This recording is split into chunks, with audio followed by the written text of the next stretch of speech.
पाहायची आहे आजची बातमी आज तर पाहत रहा नागराज। मी धन्यता सोनकांबळे, आपण पाहत आहात नागराज न्यूज। पाहुयात आताची सर्वात मोठी बातमी। स्वतंत्र, समता, बंधुता व संविधान कसे अबाधित राहील यासाठी सर्वांनी संविधानाचे मूल्य जपावे, असे आवाहन निलंगा येथे संविधान मंदिराच्या उद्घाटन प्रसंगी डी.के. सूर्यवंशी यांनी केले। महाराष्ट्र सरकारने कौशल्य विकास विभागाच्या वतीने राज्यातील प्रत्येक औद्योगिक प्रशिक्षण संस्थेत संविधान मंदिराची निर्मिती केली। 15 सप्टेंबर रोजी शासकीय औद्योगिक प्रशिक्षण संस्था येथे उपराष्ट्रपती जगदीप धनखड यांच्या हस्ते आभासी पद्धतीने संविधान मंदिराचे उद्घाटन कार्यक्रम संपन्न झाला। औद्योगिक प्रशिक्षण संस्था निलंगा येथील संविधान मंदिराचे उद्घाटन ज्येष्ठ विधिज्ञ ॲडव्होकेट सुनील माने यांच्या हस्ते फीत कापून करण्यात आले। यावेळी भटक्या विभक्त जाती व जमाती महाराष्ट्राचे सचिव नरसिंग झरे, डी.के. सूर्यवंशीसह शिक्षक, जिल्हा परिषद, पत्रकार किशोर सोनकांबळे, प्रशिक्षण संस्थेचे गटनिर्देशक पांचाळ यांच्यासह कर्मचारी, विद्यार्थी, पालक उपस्थित होते।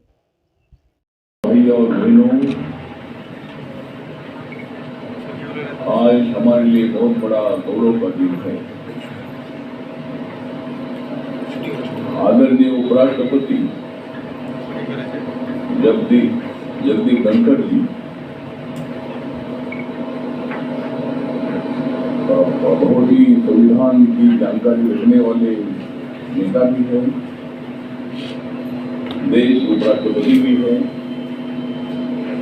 हमारे राज्यसभा के चेयरमैन भी हैं और आज आपने यहाँ पेड़ लगाया है माँ के और बीबी के नाम। आज आपने पेड़ लगाया है यहाँ अपने माँ के और बीबी के नाम। फिर हमारा क्यों नहीं पूरा होगा काम? जब तक हमारे में है जान, जब तक हम सभी की है हमारी जान, तब तक कोई भी नहीं बदल सकते हैं बाबा साहब अम्बेडकर जी का संविधान। तो आज जो महाराष्ट्र सरकार में आपके हाथों से जो IIT के जो स्कूल है 434, इन सभी को संविधान मंदिर के नाम से का राज्यपाल साहब गए और उसका उद्घाटन आपके हाथों से करने का निर्णय हुआ। हमें बहुत बड़ा गर्व है कि आप। धन्यवाद। आज व्हर्च्युअल पद्धतीने जे संविधान मंदिराचं उद्घाटन झालं त्याला हजर राहण्याचा मला योग आला, मी माझं भाग्य समजतो। आणि त्याहीपेक्षा एक शिक्षक म्हणून विद्यार्थ्यांना संविधानाप्रती आपली भूमिका ही मांडण्याचा या ठिकाणी मी प्रयत्न केलेला आहे। विद्यार्थ्यांमध्ये, नागरिकांमध्ये, पालकांमध्ये संविधानाप्रती जी आपली भूमिका आहे ती मी त्यांना समजावून सांगितलेली आहे। स्वातंत्र्य, समता, बंधुभाव याच्यासोबत आपलं जी मूळ राज्यघटनेचा ढांचा आहे ती त्यांना सांगितलं, तो कसा अबाधित राहील आणि प्रत्येक नागरिकांना आपल्या हक्कांचं प्रतीचं आपण जसं जागरूक असतो तसं कर्तव्याप्रती जागरूक राहावं। राष्ट्र टिकलं पाहिजे, सत्तांतर बदल होतील पण हे देश, हे संविधान कायम राहणार आहे। त्यामुळं अंतिम याचे उपभोक्ते आणि मालक म्हणून प्रत्येक नागरिकानं आपल्या संविधानाचं अवलोकन करावं, त्याला वाचावं, त्याला समजून घ्यावं, असं मी सर्व विद्यार्थ्यांना, पालकांना आवाहन केलं। खूप छान वाटलं या ठिकाणी की संविधान तर मोठं आहेच पण किमान लोकांनी त्याचं अवहेलना करू नये, त्याचा सन्मान व्हावा, त्याच्याप्रती जागरूकता वाढावी, यासाठी या संविधान मंदिराचा नक्कीच चांगला उपयोग होईल। या ठिकाणी प्राचार्य, त्यांचा स्टाफ या सर्वांनी या संदर्भात चांगलं नियोजन केलं आहे। इथं काही संविधानाच्या प्रती ठेवलेल्या आहेत, त्याचबरोबर पोर्टलवरती असणारी माहितीसुद्धा ती विद्यार्थ्यांना उपलब्ध करून देतील आणि आपलं संविधान हे सगळ्यांना चांगल्या प्रकारे समजेल अशी मला या ठिकाणी आशा वाटते। धन्यवाद। आज आमच्या निलंगा एरियामध्ये संविधान मंदिराचे उद्घाटन झाले।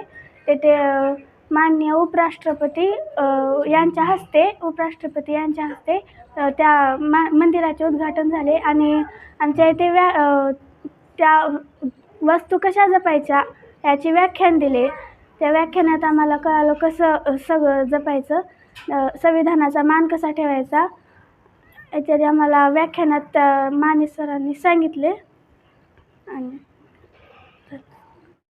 मी माझं भाग्य समजतो की माझ्यासारखे वकील सामाजिक कार्यकर्ते नसतानासुद्धा पांचाळ सरामुळे व जावडेकर सरामुळे व इथल्या पूर्ण स्टाफमुळे निलंगा ITI कॉलेजमध्ये माझ्या हस्ते संविधान मंच उद्घाटन करायचं मला योग आला. हे माझं खूप मोठे भाग्य समजतो. आणि देशामध्ये सध्या जे धनखड साहेबांनी संविधान मंच उद्घाटन केलेले आहेत ते देशातल्या नागरिकांना संविधानाबद्दल जागरूकता यावी व याचं महत्त्व पटावं किंवा त्याची माहिती पूर्ण व्हावी.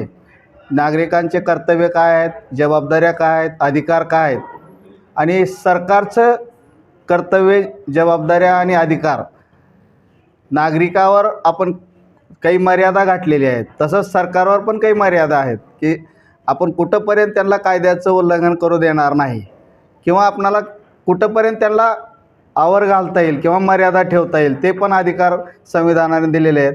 या संविधानाचे शिल्पकार विश्वरत्न डॉक्टर बाबासाहेब आंबेडकरांमुळे पूर्ण भारत देशाची वाटचाल कशी झाली पाहिजे किंवा कोण्या पद्धतीनं देश चालला पाहिजे हे खूप विस्तृतपणे नमूद केलेलं आहे, लिखित आहे. आणि जगामध्ये अभिमानाची गोष्ट आहे की जगामध्ये सर्वात मोठं संविधान लिखित स्वरूपातलं भारताचं आहे आणि सर्वात छोटं संविधान हे अमेरिकेसारख्या मोठ्या देशाचं आहे. ह्याचा एक खूप मोठा अभिमान वाटतो. एवढंच याविषयी मी बोलणं योग्य राहील. यापेक्षा जास्त बोलणं उचित ठरणार नाही.